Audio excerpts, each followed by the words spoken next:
ሄሎ ጤና ይስጥልኝ አረባካችሁ ድረሱልን እዚህ አፍንጮ በር የቤት ቃጠሎ አለ የት አካባቢ ነው አፍንጮ በር ምኑ ጋር ልዩ ቦታው እዚህ ወደ አፍንጮ መነን መውጫ ላይ እሺ ስልክና ስም 09 93 00 62 19 ስማችሁ ቤተል እባላለሁ እሺ መልካም መረባንድ ጀማንድ ይቀጥል ወደ አፍንጮ በር የቤት ቃጠሎ አለ ወደዛ ያሰማሩ መልካም አብርተናል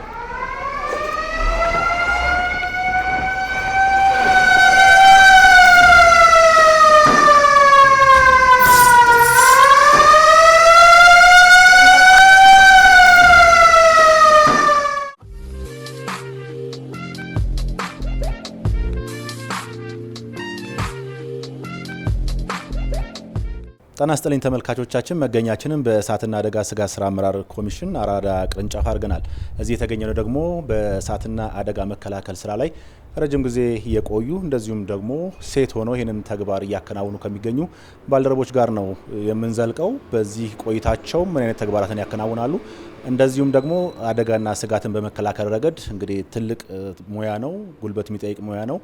ይህ ከመሆኑ ጋር ተያይዞ ሴትነትን ከዚህ ሙያ ጋር እንዴት አጣጥሞ እየመሩትና እየሄዱ ነው የሚለውን ለማውራትና ለመጫወት ነው ከእንግዶቼ ጋር ቆይታ አድርጋለሁ። እንግዶቼ በመጀመሪያ ፈቃደኛ ስለሆናችሁ ከልብ አመሰግናለሁ። ትግስት ካንቺ ልጀምርና እንግዲህ ወደ በኋላ ላይ ማነሳቸው ጥያቄዎች ይኖሩኛል።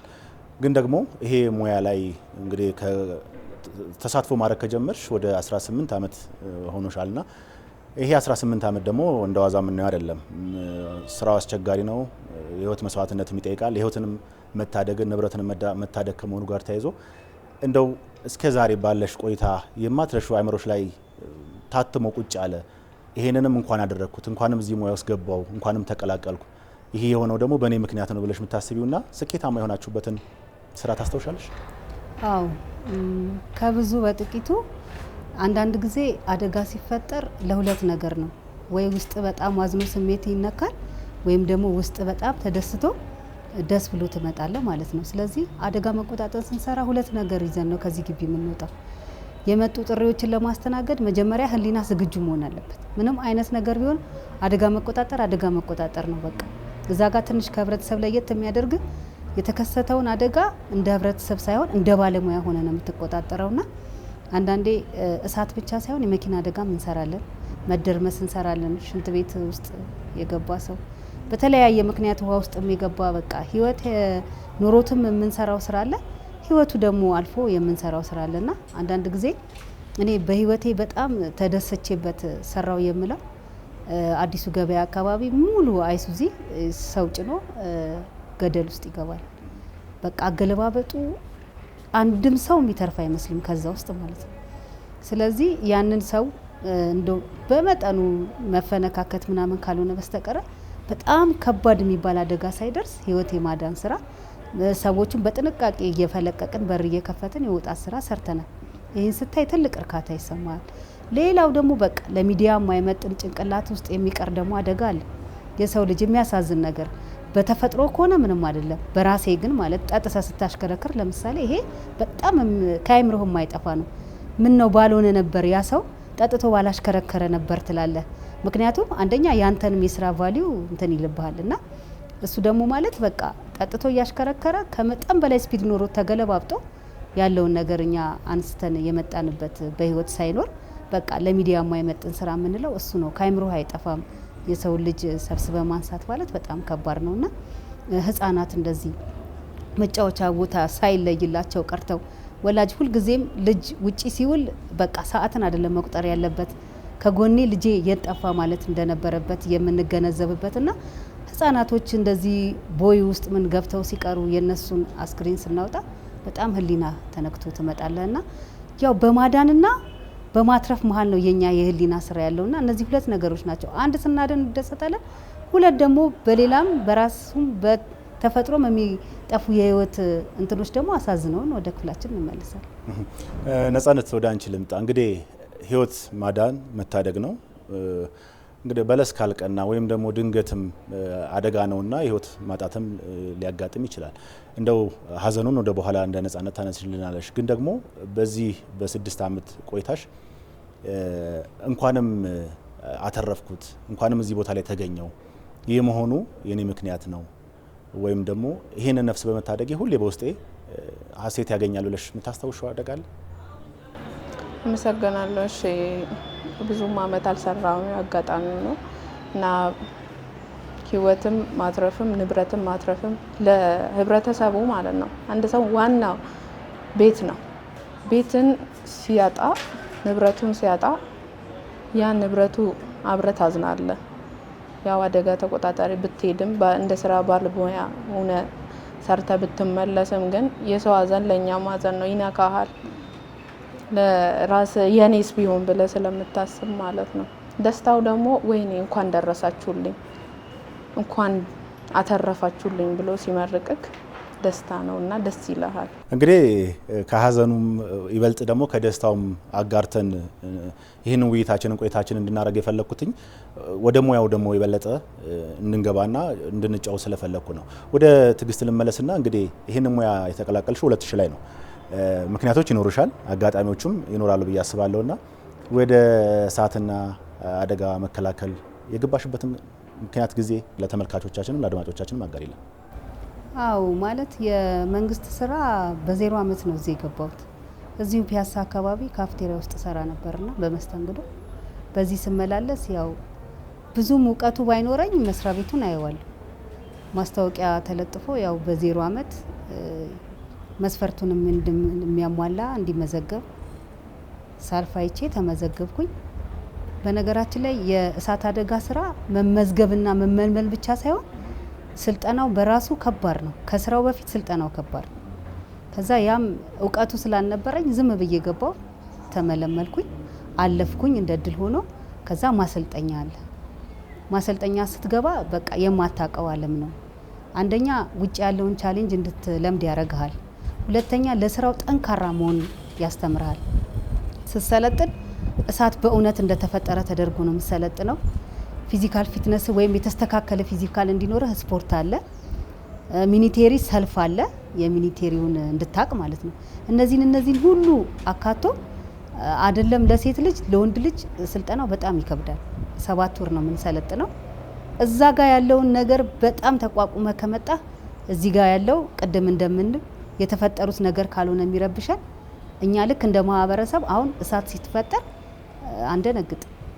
ለምን እዛ ጋር የሰለጠነው ስራ እንዴት እንደምንሰራ እየተማርነው ስለመጣን ማለት ነው። ስለዚህ አንዳንድ ጊዜ ከቅጥሩ የዘለለ እኔ በጣም ብዙ ፈታኝ ነው ምለው ማሰልጠኛው ሰልጥነ እስከምትወጣበት ድረስ አንደኛ በጣም በዲሲፕሊን መሰልጠን አለብህ። ሁለተኛ ስራውን በደንብ ማወቅ አለብህ፣ እንዴት እንደምትሰራ፣ የትኛው አደጋ ምን እንደሚያስፈልገው። ስለዚህ ከቅጥሩ የዘለለ ያው ማሰልጠኛው ከባድ ነበረ። ያም ሆኖ በቃ አንዴ አቋርጬ ልውጣ፣ አንዴ ልቶ፣ አንዴ ልቀጥልበት እያልኩኝ ያው በድል ተወጥቼ ምርቃት አለው ተመርቀን ወደ ስራ ገብተናል ማለት ነው። ስለዚህ ፈልጌው ነው የገባሁት። መጀመሪያ ላይ ሰልጥነህም እንደመጣህ አንዳንድ ሰው ሲሄድ ሲሰራ ምንትል የሆነ ውስጥ እስክትቀበል ይቸግራል። ግን ከተቀበለው በኋላና እዛው ስራ ላይ ቦታ ከተገኘ በኋላ ቀላል ነው ስራውና ልምዱን የምንወስደው እኛ ማሰልጠኛ ነው በቃ እንጂ ስራው ላይ አይደለም። አሁን አንዳንድ ሰው በቃ እንዴት ገቡ አደጋ ላይ ሲያዩ እንዴት ሴት ናት እንዴት ሴት ገባች ምናምን ሴት አደጋ መቆጣጠር አለ እንዴ ይሏል። ስለዚህ እኛ እንዳልኩ ቅድም ስልጠናው ላይ ብዙ ነገር ችለነው ስለምንወጣ ውጪ ላይ እንደ ባህሪው ነው የምንቆጣጠረው እና በዚህ መልኩ ነው እኔ የተቀጠርኩት። ጽናት የሚጠይቅ ስራ ነው፣ ትጋት የሚጠይቅ ስራ ነው። ይህም ብቻ አይደለም፣ እንደገና ደግሞ ጉልበትም የሚያስፈልጉት አንዳንድ ሁኔታዎች ይፈጠራሉ በመከላከል ሂደት ውስጥ፣ ነፍስ በማትረፍ ሂደት ውስጥ፣ ንብረት በመታደግ ሂደት ውስጥና ይህን ሙያ ለመቀላቀል ፍላጎቱ በደንብ ማየል አለበት። ነጻነት ማን ነው ቅድም ትግስት እንዳነሳችልን ማለት ነው። ይህ ከመሆኑ ጋር ተያይዞ ነጻነት 2012 ላይ ስትቀላቀል ይህን ተቋም ቅድሚያ የሆነው ውስጥሽ ወደ ሙያው እንድገባ ያደረገሽ ምክንያቶች ምንድናቸው ብለን እንውሰድ? መታደጉ ነው? ህይወት ማትረፉ ነው? ማዳኑ ነው? ወይስ እንደው ሙያ ስለሆነ ልቀላቀለው በሚል ነው? በእርግጥ እውነቱን ለመናገር እኔ ስለ ሙያውም ስለ ተቋሙ ብዙ እውቀት አልነበረኝም። የክፍለ ሀገር ልጅ ነኝና ያው ስራ ፍለጋ ከክፍለ ሀገር ወደዚህ መጣሁ። አጋጣሚው ነው ከአመታት በኋላ ማስታወቂያውን ሳይ ነው እንደሚጋብዘኝ አንብቤ የተመዘገብኩት። ከዛን አለፍኩ፣ ማሰልጠኛ ገባሁ እና ማሰልጠኛ ብዙ ቻሌንጅ አለው። ለሴት ትንሽ ይከብዳልም ደስ ይላልም። ማይጠፋቱ ውስጣም አለው። በቃ ምን ብዬ ልንገርክ እና ሁሉንም ስለ ስራው ሙያነቱ ዲቴል ገብተን እንድናስብ ደስ ብሎ እንደሚሰራ ያደረገን ስራ ላይ ከመጣው በኋላ ነው እንጂ ውጭ ላይ አይቼ ወይን ሰው ጋብዞኝ አይደለም ወደዚህ መጣሁት። ከገባውበት በኋላ ነው የስራ ፍቅሩ እያደረብኝ የመጣ። በደስታ ነው አሁን ምን ሰራው። አዘን ነገርም ቢሆንም ያው ስራው በርግጥ ሁሉም የሚያስደስት ስራ አይደለም። ሁሌም ደስ ብሎክ የምትመለስበት አይደለም እና ቢሆንም ግን የሰውን ህይወትም ንብረትም ለማትረፍ ለኛ በጣም ደስታ ነው። አንድ ሽማግሌ የሆነ ጊዜ እንደዚህ ብለውኛል፣ የእናንተ ስራ ከመላእክት ጋር ያገናኛል አሉ። እውነታቸውንም ነው። የሰው ንብረትም ህይወትም ሲተርፍ እግዚአብሔር ይስጥልን የማይል ህብረተሰብ የለም። በቃ ከእግዚአብሔር በታች እናንተ የተሰጣችሁን መልአክ ናችሁ ነው የሚሉ። አንዳንዱ ደግሞ ግንዛቤ ያልደረሰው እንትና ያለ ደግሞ አለ እና ይሄ ይመስላል። በዚህ ሙያ ውስጥ ከባዱ ነገር ማለት ንብረት መታደጉ አለ፣ ህይወት ማትረፉ አለ። እንደተባለውም ደግሞ አንዳንዴም ሀዘንም ታስተናግዳላችሁ።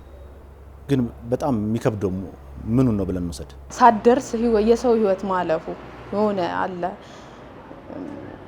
በእርግጥ እስካሁን ብዙ በቃጠሎ ህይወታቸው ያለፉት አሉ። ይሄ የህብረተሰቡ ግንዛቤ አለማድረሱ ይመስለኛል። ስልክ አይይዙም። ስደርስ ብቻ ናዛ ግባ እዚህ ግባ ማለቱ ነው። በጣም ግንዛቤ ማስጨበጥ ህብረተሰቡ ጋር እኛም ይጠበቅብናል። ወደፊትም ለአዲስ አበባ ወጣቶች በተለይ መልእክት አለኝ። እውነት አንዳንድ ውስጥ ለውስጥ የሆነ መንገዶች አሉ፣ መኪና ግራና ቀኝ የሚቆምበት። የኛም መኪና እንደምታየው ነው፣ ስፋት አለው። ከላይ ሞኒተሩ አለ፣ ኤሌክትሪኩ ዝቅ ያለ ነው። ናግባ ይላል በቃ ወጣቱ። በዚህ እንዴት እንደገባው ገብተ እንዴት እንደምታጠፋው ሳይሆን ያ የእሳቱ ነበልባል ነው። በቃ እነሱ ያዋክባሉ። ናግባ ይላል። ከዛን አይመችም ምናምን፣ ቆይ ተረጋጉ፣ አማራጭ እንፍጠር ሲባል መኪና መምታት አለ፣ ናውረድ አለ፣ ዱላ ምናምን አለ። ሁለተኛ ደግሞ እዛ ደርሰ ደግሞ ጥሩ አንግላቸው ደግሞ ደስ የሚለን ብቻችን ሰርተን አናውቅም። ያግዛሉ። ሆዙ በጣም ይከብዳል፣ ፕሬጀር አለው፣ ጉልበት ይፈልጋል።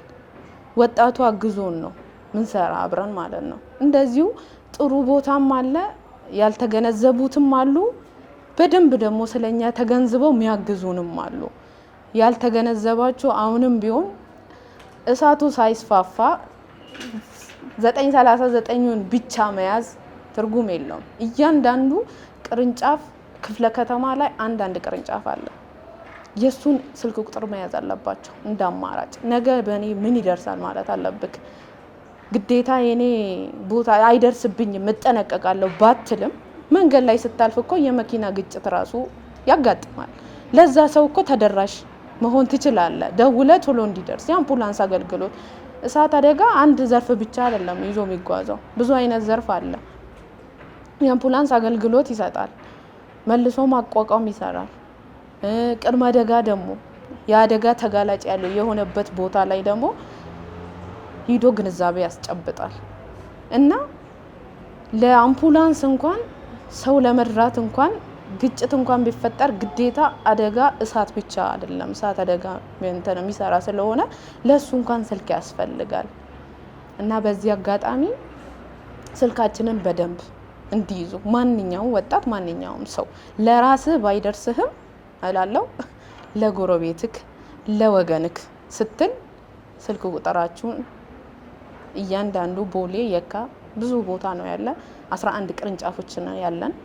በየቅርንጫፉ ስልካቸውን ቢይዙ በዚህ አጋጣሚ ላለው ቅድም ማሰልጠኛ ላይ ያለው የተግባር ልምምድ ይበልጥ ሙያውን መከላከሉንም ህይወት ማትረፉንም ንብረት መታደጉንም ግንዛቤው ኖሮ እንዲወጣ እድሉን ፈጥሮናል የሚል ሀሳብ አንስተን ነበርና እንደው ወደ ስራው ዓለም ስትቀላቀይ የዛሬ 20 ዓመት በፊት የመጀመሪያ ስራሽን ታስታውሻለሽ? አዎ እናንሳው። የመጀመሪያ ስራዬ እህል በረንዳ አካባቢ አዲስ ከተማ ላይ ራሱ እህል በረንዳው በጣም በከፍተኛ ሁኔታ ተቃጥሎ እሱ ነበር የምንሰራው። እሳቱ በጣም ሰፊ ነው። ህብረተሰብ ይጮሃል፣ እኛ እንሰራለን። ያው ህብረተሰብ እንደ ህብረተሰብ እሳቱ የማይጠፋ ነው ይመስለው። እኛ ደግሞ ስለሰለጠንን ያንን እሳት እንደሚጠፋ እናውቀዋለን። ስለዚህ ትንሽ በቃ አሁን ላይ ቢሆን ባልሰለጥን እኔም እንደነሱ ይጠፋል አይጠፋም ብዬ አስብ ነበር ብዬ ያልኩበትና የመጀመሪያ እህል በረንዳ አካባቢ ነው የሰራሁት አደጋው ማለት ነው። የሰው ህይወት አልጠፋም፣ ያው ንብረት ነው። ሆኖም ግን ሰፊ እሳት ነበረ፣ በጣም የሚያስደነግጥ ረጅም ጊዜ ወስዶ ነበረና እሱን አስታውሳለሁ። ሁለተኛ ደግሞ መርካቶ አሁንም በስም መርካቶ ከተባለ ማናችንም አንቀመጥ፣ ትንሽም ይሁን ትልቅ በቃ ሁላችንም በዝግጅት ነው ያው የተያያዘ የገበያ ቦታ ስለሆነ ማለት ነው። እሱ ማለት ደግሞ ውዬ አድሬበታል።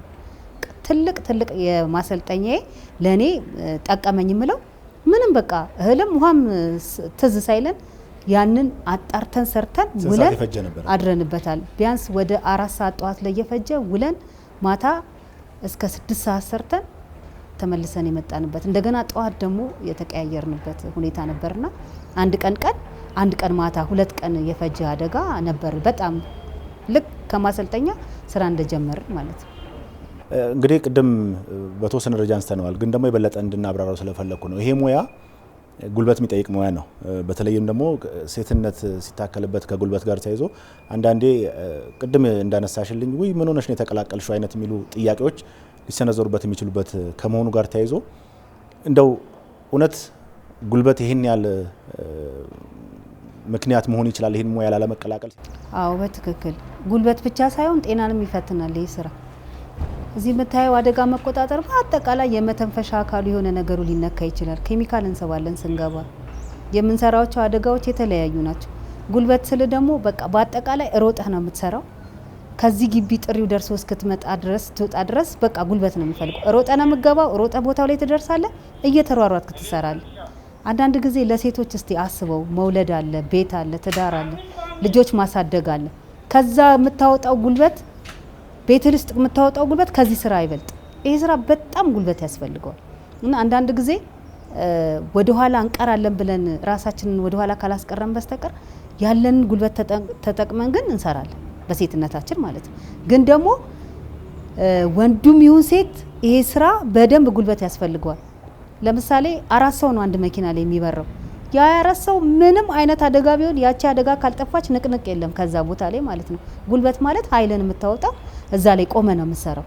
መኪናው ላንተ ጉልበት የሚሆንልህ ውሃ ሲያቀብልህ እንጂ በእጅ ነው የምትሰራው፣ በጉልበት ነው የምትሰራው። ተሯሩጠ አጎንብሰ ተነስተ መሬት ተኝተ ምናምን ነው የምትሰራው። ስለዚህ ይሄ ማለት ጉልበትን እያወጣ ነው ማለት ነውና አንዳንድ ጊዜ ከውጭ ሆነው የሚፈሩ ሰዎች አሉ። እዚህ ለመግባት አይምሮን እችላለሁ ብለህ ካሳመንክ ትችለዋለህ። እኛ ከባድ ነው የምንለው ቤት ውስጥ የተለያየ ስራ ስንሰራ በወሊድ ምክንያት ስንተኛ ምን ስንል እዚህ ያለው ነው ትዝ የሚለን። እዛ ያለውም ከባድ እኮ ነው፣ ግን ደግሞ እዚህ ያለው ይበልጡኑ ለብቻው ከባድ ነው። ያን ስጨምር ደግሞ ያው እንግዲህ ራስን አጠንክረ ካልሆነ በስተቀር በጣም ከባድ ነው። ከአይምሮ ጀምሮ እስከ ጉልበት ድረስ ብዙ ነገር ይፈልጋል። እዛ ጋር ስጨርስም ሳጨርስም ማትመጣው ስራ አለ፣ ትተህ የምትመጣው ስራ አለ። ግን ሀሳብ እዚህ ላይ ብቻ ነው የሚሆነው። ቤት አይሄድም፣ ልጆች ጋር አይሄድም። ለምን? ይሄ አደጋ ነው። እዛ ጋር ልጆችን ታገኛቸው አታገኛቸው በቃ እንደ ልምድ ሆኖ ምንም ስንወጣ ወጣን፣ ስንመለስ አንመለስ የምናውቀው ነገር የለምና በአይምሮም ይሁን በጉልበት በጣም ከባድ ስራ። እንግዲህ ይሄ ስራ ሴትነት አለ፣ ልጆች ይኖራሉ፣ ትዳር ይኖራል። እንደገና ደግሞ እዚህ ጋር ንብረት ማዳን፣ ህይወት መታደግ አለ። በዓል ሲሆን እንደሌላው ሙያ ዛሬ በዓል ነውና ዝግ ነው ተብሎ ቤት የሚቀመጥበት አይደለም። እንደውም የዛለታ የእናንተ የተሻለ ዝግጁ መሆን የሚጠይቅበት እለት ነው ብዬ አስባለሁና ይሄ እንዴት ተጣጣመ? እንግዲህ ያው ትዳር ያስኩትም ከስራ በኋላ ነው። ይሄን ስራውን ከጀመርኩ በኋላ ነው ትዳር ያስኩትና ያው ስለ ስራዬ በደንብ ባለቤቴ ያውቃል እና ምንም ማድረግ አልችልም።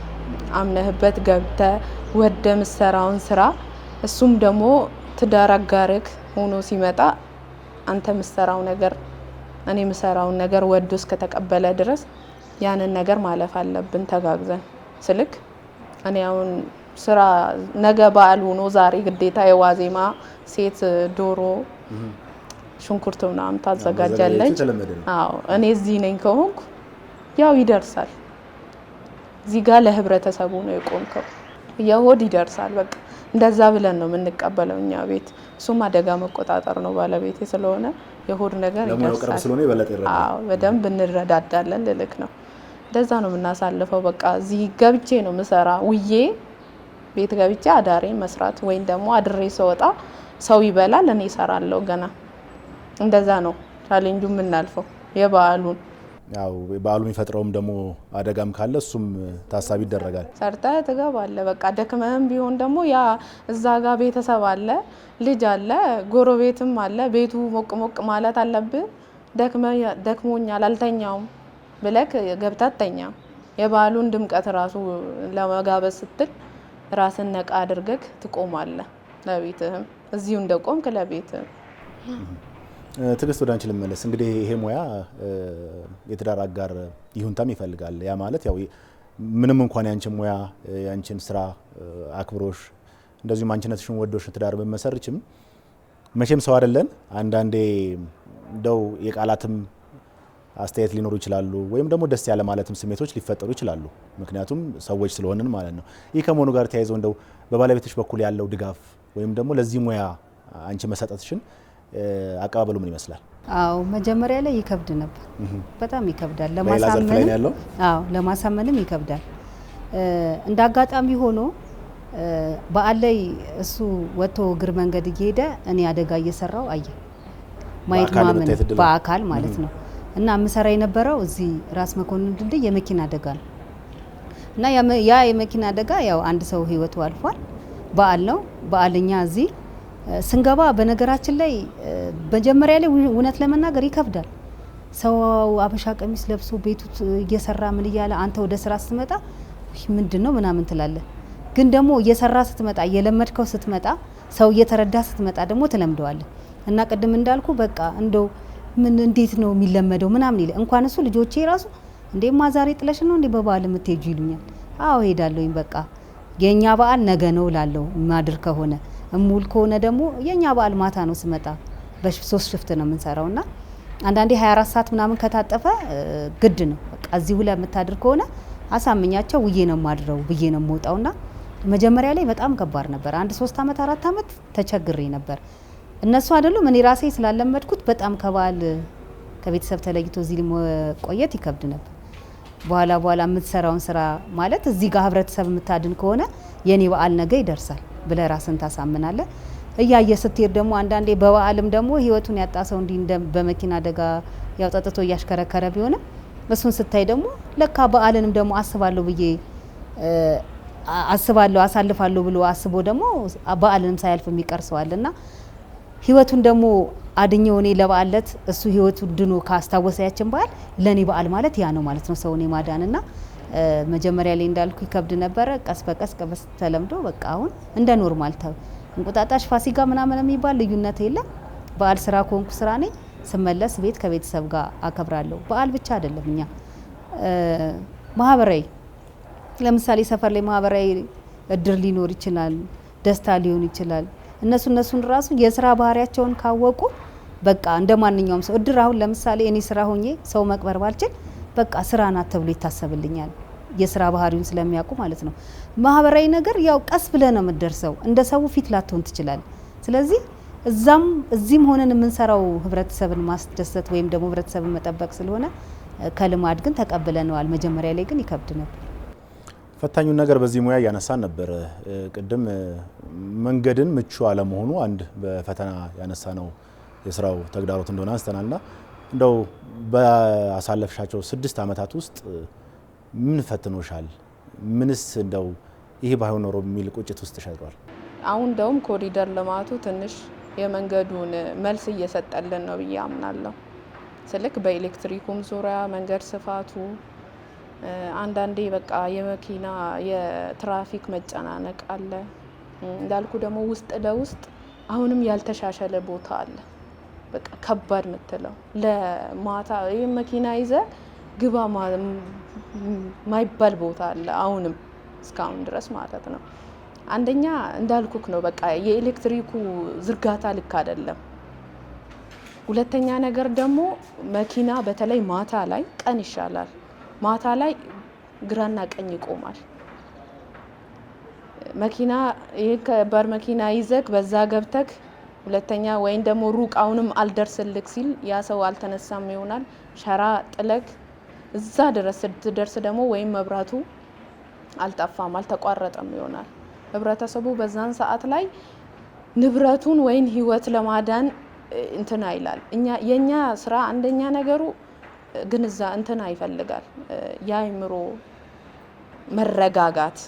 ካልተረጋጋክ ስራ አሰራ ተረጋግተክ እንደኛ ስራ ሳይዛፕ መስራት አለ።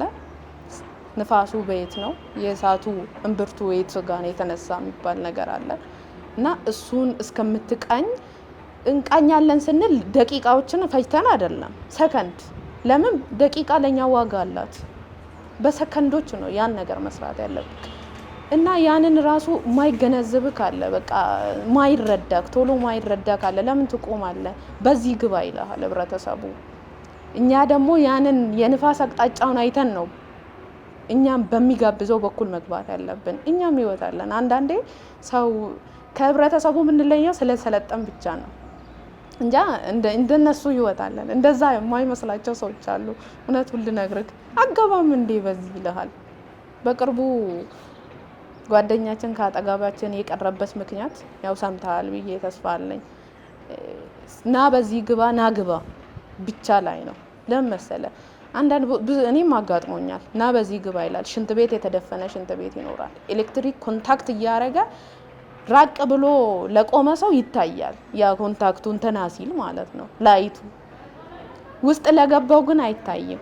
አንደኛ ጪሱ፣ ሁለተኛ ጨለማው ነበልባሉ ሲገናኝ ምን ብዬ ልንገርክ ኤሌክትሪኩ አልጠፋም ስትል ሰዎቹን ውሃ ይዘክ ከኤሌክትሪክ ጋር ተዋጋ የሚል ህብረተሰብም አለ አንዳንዴ እና ይሄን ስታይ ናግባ ስትባል እዚህ ቦታ ላይ እንደዚህ አይነት ነገር አለ ተጠንቀቁ ቢሉን እላለሁ።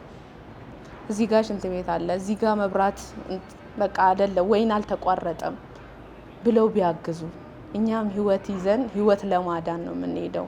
እኛም አንድ ነፍስ ነው ያለነው። እኛ ስንኖር ነው የሚሰራው ስራም ቢሆን በጥንቃቄም ብንሰራ በቴክኒክና በሙያ የታገዘ ስለሆነ ነው እንጂ እኛም እንደነሱ እንደናንተ ሰው ነንና ህብረተሰቡን አሁንም መናገር የምፈልገው እንደ ሰውኛ ቢያስቡ በሙያዊ ነው ምንሰራ ስለሆነ ሙያችንን ቢያግዙ ቢያከብሩልን የተወሰነ ቦታ ላይ እንደዚህ አይነት ነገር ስላለ ብዬ ነው የሆነ ሙያውና ግባ ምናውጣ ምናምን እቃ የሰፈሩ ወጣት ትንሽ ጓም ይልበት ቦታ ስላለ መብራቱ ጠፍቷል ወይ በዚህ በኩል ግባ ስትል የሆነ ጉርጓድ የለም ወይ? ለምን ሆዙ ፕሬዠር አለው ይከብዳል። እሱን ጎትተ ስትገባ ህይወቱን ንብረቱንም ለማትረፍ ስትል የሰው ህይወት አይጠፋም ወይ? ይሄን ቦታችሁን አካባቢዎቹን የምታውቁት እናንተ ናችሁና ይሄን ግንዛቤ ውስጥ አድርጋችሁ ና በዚህ ግባ ይሄን ስራ ስትሉ ይሄንን ማገናዘብ አለባችሁ እላችኋለሁ።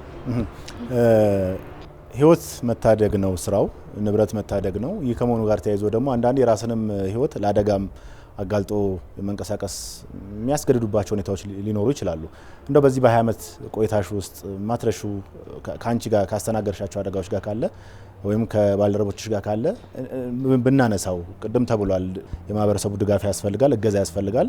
እንደገና ደግሞ የሙያ አታያል አይደለም ሙያተኛ የሚያይበትና ንብረቱ እየተቃጠለ ያለ ጉዳት እየደረሰበት ያለው አካል ደግሞ የሚመለከተው እይታ ተመሳሳይ ላይሆን ይችላልና ከዚህ ጋር አያይዘን አንድ ላይ አስተሳስረን እንመልሰው ብዬ ነውና ካደጋው እንነሳ።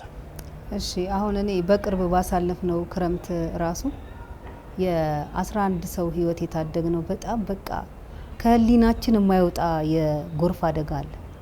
ሰዎቹ ሙሉን ጎርፍ ተይዘዋል። ቤታቸው ውስጥ ነው፣ ሙሉ ግቢ ነው፣ ዝቅ ያለ ቦታ ነው። ምንም አይታዩም ማለት ከዚህ በላይ ነው የምታያቸው። ህጻናቶች አሉ። ሰው ለመግባት ውሃውን ነው የፈራው። ምክንያቱም እዛ ውስጥ ቢገባ ወይ ዋኝቶ ማውጣት አለበት፣ እንደ ባለሙያ ደግሞ ምንም ይዞ ላይ ገባ ይችላል። ስለዚህ ልክ እንደደረስን እኛ ምንድነው ያደረግነው? እኔን ጨምሮ እነሱም ሁላችንም ገባን። ገብተን አንዳንድ ሰው ነው አቅፈን የያዝን። እነሱ ሶፋ ላይ ነው ያሉት። ሶፋው ላይ ሆኖ ግን ሶፋው ላይም ደርሷል ውሃው። 2 ህጻናቶች አሉ፣ የ4 አመትና የ6 አመት። እነዚህ ሰዎች ከክፍለ ሀገር ለቅሶ መጥተው ነው ሰው ጋር እዛው ለቅሶ ቤት በተቀመጡበት ነው ጎርፉ ሞልቶ ቤት ውስጥ የያዛቸውና መጀመሪያ መሆን የነበረበት ፖሴቶች አሉ፣ ማስተንፈሻዎች። እነሱ ግቢ ውስጥ በቆሻሻ መደፈን አልነበረባቸውም። ልክ እነሱ ሲደፈኑ ነው ወደ ቤቱ ጎርፉ የገባው እና ይሄንን አላወቁም። ግማሽ ሰው ያንን ፖሴቶ እንዲከፍት አደረኩ። ለምን ውሃ ይቀንሳላ። ልክ 1-2 ሰው ያንን ፖሴቶ ሲከፍት 3-4ታችን ደግሞ ገብተን እነዛ ህጻናቶችን እየዘነበ ነው አቅፈን አወጣናቸውና ህብረተሰብ ያንን ቢያቅ ኖሮ ቢከፍተው ያችን ፖሴቷን ውሃው ትወርዳለች፣ እኛም ሳንመጣ ማለት ነው። ስለዚህ እነዚህን ልጆች እኔ በህይወት ማውጣቴ ትልቅ እንትን ተሰምቶኛል። አሁን ባለፈው ክረምት ማለት ነው። ሌላው ቢሆን ኖሮ የምንለው ሲሊንደር ቤት ነው። ቤቱ ታሽጎ ቤት ውስጥ ነው እሳቱ የተያዘው። ሲሊንደር ቤት መሆኑን ወይም ደግሞ ይሄ ፋየር ስዊች ማጥፊያ ሲሊንደር የሚሞሉ ጋዞች አሉ አይደል? እነሱ መሆኑን ባለቤቱ ያውቃል። ግን እኛን በመጋዝ ቁረጡት ነው ያለ። በመጋዝ አይቆረጥም። ፍሪክሽን ሲፈጠር ያው ሌላ አደጋ ይፈጥራልና እንደዛ ልክ በመጋዝ ስንቆርጥ ቤቱ እንዳለ ፈነዳ። 4ቱም ልጆቼ ተጎዱ። አንዱ ጭንቅላቱ ተመታ፣ አንዱ እጁ በቃ ያልሆነ ፍንዳታ ፈነዳ። በቃ እኔ ቡድን መሪ በመሆኔ ወይም ሌላ ቡድን መሪ ነው እንጂ የተረፈው ልጆቹን ተጎዱ። በጣም ኃይለኛ ጉዳት ተጎዱ። አቤት ሆስፒታል ተኙ። ይሄንን በቃ ምን አለበት ይሄ ነገር ሲሊንደር ነው። ሌላ መሳሪያ ያላችሁ ውስጥ የተያዙት ነገሮች ተቀጣጣይ ፈንጂ ስለሆኑ የሚፈነዱ ስለሆኑ መሳሪያ ብትጠቀሙ ቢለን እኛ አለን መሳሪያ እኮ ቀስ ብለን በሌላ መሳሪያ በግራይንደር ሳይሆን በሆነ እንትን ሚንስ ወይም ደግሞ ዞር ብለን አንድ ቦታ ላይ ከፍተን ያንን የመስራት ስራ እንሰራ ነበረ። እንደዛም ሆኖ ያው ሌላ መጥቶ አደጋው ሳይስፋፋ ስራው ተሰርቷል። ሌላው ቅድም እንዳለችው እሷ ኬሚካል ጉድጓድ ውስጥ እያመረቱ አሉ። እኔ አንዳንድ ጊዜ ኬሚካል ምን አይነት ቦታ ውስጥ እንደምናመርት አንደኛ ካሉት ወረዳዎች ጋር መነጋገር አለብን። ግንባታና ፍቃድ የሚሰጠው ሰው እዛ ጋር ገንብቶ ያ ሰው ምን ይሰራል የሚለውን ወርዶ ማየት አለበት። እና ልክ ይሄንን ኬሚካል እዛ ውስጥ እየሰራ ነው ልጁ በጭስ የታፈነው። ያው እኛ ኦክሲጅን ይዘን የማውጣት ስራ ሰራን። አንዱን አወጣን። አንደኛው ልጅ ግን እዛው ቀርቷል። የቀረው ልጅ ሳያቅ ነው የልጅ ወርዶ እንግዲህ ግባ ሲሉት እዛው ቀርቶ የቀረብን ፋየርማን አለና እንደው ቢሆን ቅድም እንዳለችው መተጋገዝ ማለት ያለውን ነገር መናገር፣ አንተ ምን እንደምትሰራ መናገር፣ ሙያው ደግሞ የኛ ነው። እኛ ደግሞ ስንገባ ዝም ብለን በእንትን ሳይሆን አለው አሰራር ለምን ምንም ያስፈልገዋል ነገር የሚለው መተን አንቆም። በእርግጠኝነት አንዳንድ ሰው መተን የምንቆም ይመስለዋል።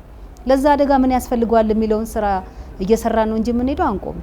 ስለዚህ ኤሌክትሪክ ላይ ውሃ መድረጭ ከሆነ እሳቱን አባባስኩት ማለት ነው። ኤሌክትሪክ ላይ ውሃ አልረጭም። የሚያስፈልገው መሳሪያ ግን አውርጄ ልጠቀም እችላለሁና ብዙውን ጊዜ ስትሰራ አንዳንዴ ይሄ ቢሆን ኖሮ የምትለው ነገር ያጋጥመሃል። ደግሞ ሰርቼ እንኳን እንደዚህ ያደረኩኝ አሁን እነዛን ህጻናቶች አልኩ 11 ሰው ያወጣ ነው። ግማሽ ሰው እዛ ጋር ሄዶ ከፈተ ፖሴቶን፣ ውሃው ቀነሰ። ሲቀንስ ምን ሆነን እኛም እየገባን ውሃው እየወረደ መጣ። ከዛ እነዛ ልጆች አቅፈን የማውጣት ስራ ሰራንና ልክ እንደሞላ ግን ብናወጣቸው ኖሮ ህጻናቶች ላይ ውሃ ይደርሳል። ውሃ ደግሞ ሰከንድና ታፍነው ህይወታቸው ያልፋል። የእድሜ ልክ ጸጸት ነበርና አንዳንድ ጊዜ ብልሃትም ሙያም ተጨምሮ ነው ስራውን የምንሰራውና ይህንን ያሳለፍንበት ጊዜ አለ። አደጋ ድንገት ይከሰታል። ማንም ሳያቅ ሳያስብ ሳይዘጋጅ ይከሰታል። ግን ደግሞ አንዳንዴ በጥቃቅን ስህተት የከፋ ጉዳት እና አደጋ ሲከሰት እናስተውላለንና ከዚህ ጋር ተያይዞ የምታስተውሹ ካለ ማለት ይሄ ባይሆን ኖሮ ወይ ሶኬት ሳይነቀል ወይ የሆነ ነገር ሳይሆን በጣም ትንሽ የሆነ ስህተት ትልቅ ዋጋ ያስከፈለችበትን እናንሳ እስኪ።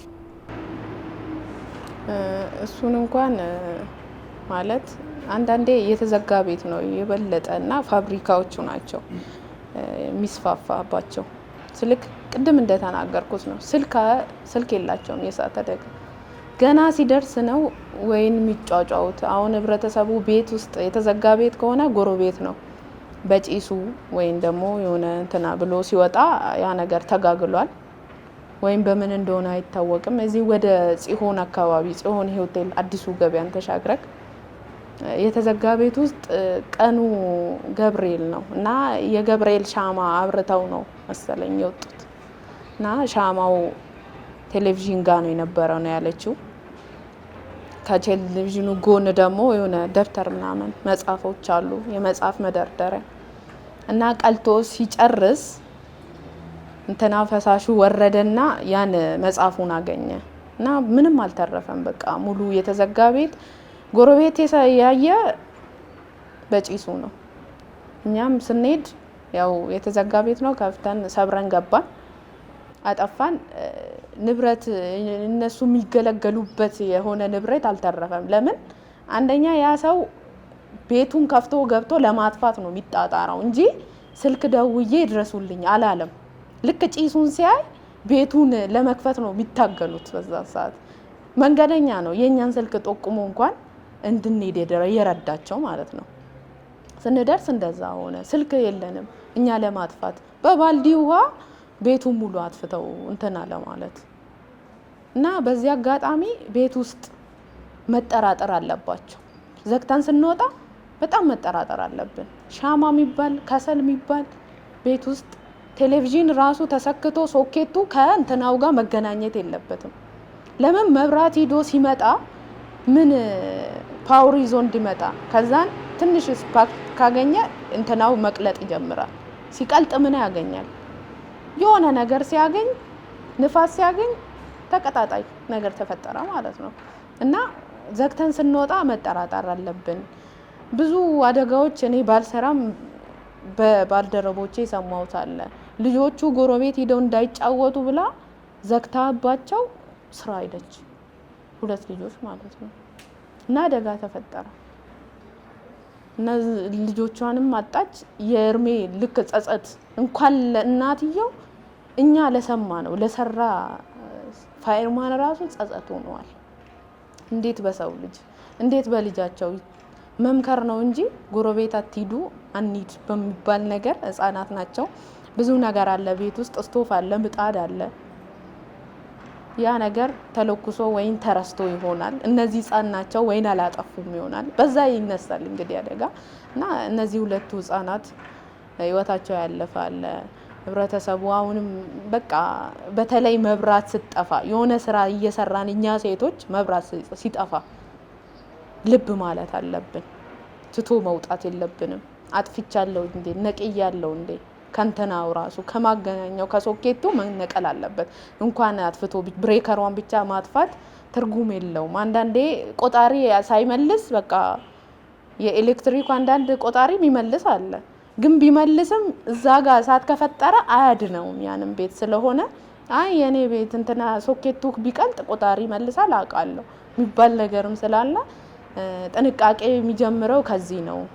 በጥቃቅን ነገር ነው። እሳት ባለጌ ነው። ሰከንዶችን ነው ማይፈጅበት ሲቀጣጠል ማለት ነው።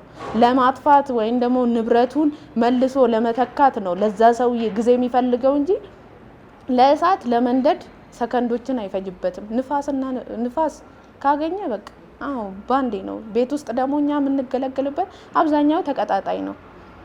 ፍራሽ ብትል ሶፋው ምኑ መጋረጃ ሁሉ ቀላጭ ፕላስቲክ ድስቶች ብንመገቦች ነገር በሙሉ ቴሌቪዥኑ ሁሉ ከፕላስቲክ ጋር ስለሚገናኝ በዚህ አጋጣሚ ያው ጥንቃቄ አይከፋም፣ መጠራጠር አይከፋም። ለቤታችን ይጠቅመናል እንጂ አይጎዳም። እንግዲህ ይሄ ሙያ ሰው ስንታደግ ንብረት ስንታደግ የሚሰጠን ግብረ መልስ አለ።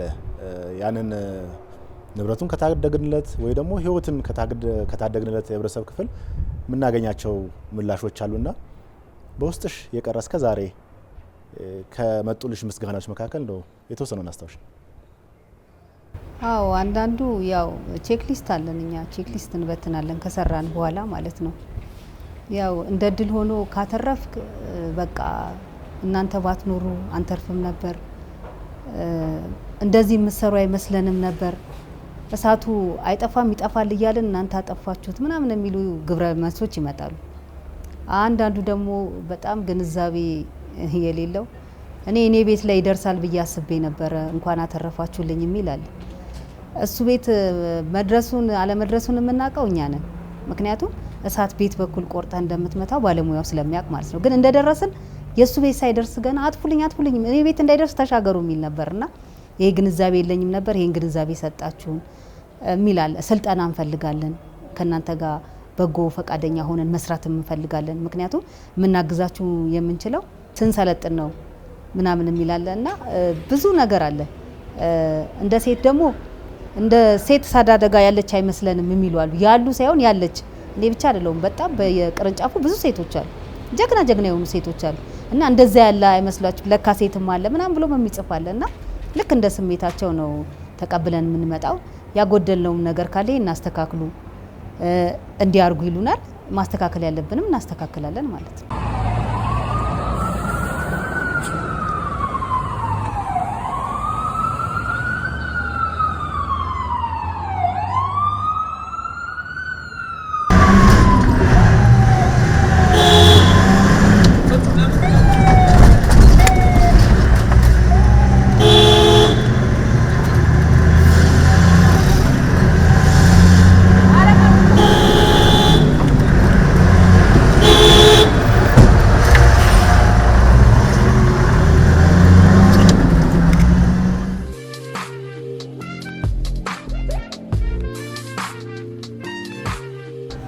የእሳትና ድንገተኛ አደጋዎች መከላከል ሙያ ጽናት፣ ትዕግስት እንደዚሁም ደግሞ ታታሪነትንና ጀብደኝነትን የሚጠይቅ ሙያ ነው። ይህ ሙያን እንግዲህ በብቃት ለመከወን ህይወትን መስጠትም ድረስ የዘለቀ ታታሪነትን፣ ትጋትን ይጠይቃል። በዚህ ሙያ ላይ የተሰማሩ የህብረተሰብ ክፍሎች የሰዎችን ህይወት ለመታደግ ንብረትን ከጥፋትና ከውድመትም ለመታደግ የተለያዩ ተግባራትን ያከናውናሉ። እነኚህ ተግባራት እንግዲህ ህይወታቸውን ራሳቸውን ለአደጋ በሚያጋልጥ ሁኔታ ሊጥላቸው ይችላል። ይህ ከመሆኑ ጋር ተያይዞ እንግዲህ ሙያው ታታሪነትን፣ ትዕግስትን፣ ጽናትን እንደዚሁም ደግሞ ለሰዎችም መድረስንና የሰውን ህመም እንደራስ አድርጎ መቀበልን ይጠይቃል። ይህ እንግዲህ ሙያ የተከበረ ሙያ ነው። እኛም በአደጋ ስጋት ስራ አመራር ኮሚሽን አራዳ ቅርንጫፍ ተገኝተን የእሳት አደጋ ባለሙያዎች በተለይም ደግሞ ሴቶች ይህን ሙያ እንዴት እየከወኑት ነው? ጉልበት የሚጠይቅ ስራ ነው፣ ትዕግስት የሚጠይቅ ስራ ነው፣ ጽናት የሚጠይቅ ስራ ነውና ይሄ ከመሆኑ ጋር ተያይዞ በምን አይነት መልኩ ነው ይህን ሙያ እየከወኑ ያሉት? ሴትነትን ከሙያው ጋር እንዴት ነው አጣጥመው የቀጠሉት? እንደዚሁም ደግሞ ቆይታቸው ምን አይነት አደጋዎችን ተመለከቱ? ህይወት ታድገው ንብረት ታድገው ምን አይነት ስሜት ተሰማቸው? እንደዚሁም ደግሞ አንዳንዴም በብዛት ደስታ በብዛት ሀሴት ቢኖርም አንዳንዴ ደግሞ የህይወት መጥፋት እንደዚሁም ደግሞ የንብረት ውድመትም የሚከተልበት ሁኔታ ይኖራልና ከዚህ ጋር ተያይዞ ቁጭ ብለን ተወያይተን ሀሳባቸውንም አጋርተውን የዛሬ ቆይታችንን በዚህ መልኩ አጠናቀናል። እኛም ለነበረን ጊዜ ከልብ ነው የምናመሰግነው። እንግዲህ እሳት ጊዜ የማይሰጥ ፈጣን ውድመት የሚያደርስ ከመሆኑ ጋር ተያይዞ ሁሌም ቢሆን ጥንቃቄዎችን እንድናደርግ በዚሁ አጋጣሚ ለመግለጽ እንወዳለን። ድንገተኛ አደጋዎችንም ሆን ተብለው የሚከሰቱ አይደሉምና ድንገት የሚከሰቱ ከመሆናቸው ጋር ተያይዞ ሁሌም ቢሆን ጥንቃቄ አይለ የሚለው መልእክት ለማስተላለፍ እንወዳለን። አብራችሁ ስለሆናችሁ ተመልካቾቻችን ከልብ እናመሰግናለን። መልካም ጊዜ ይሆንላችሁ።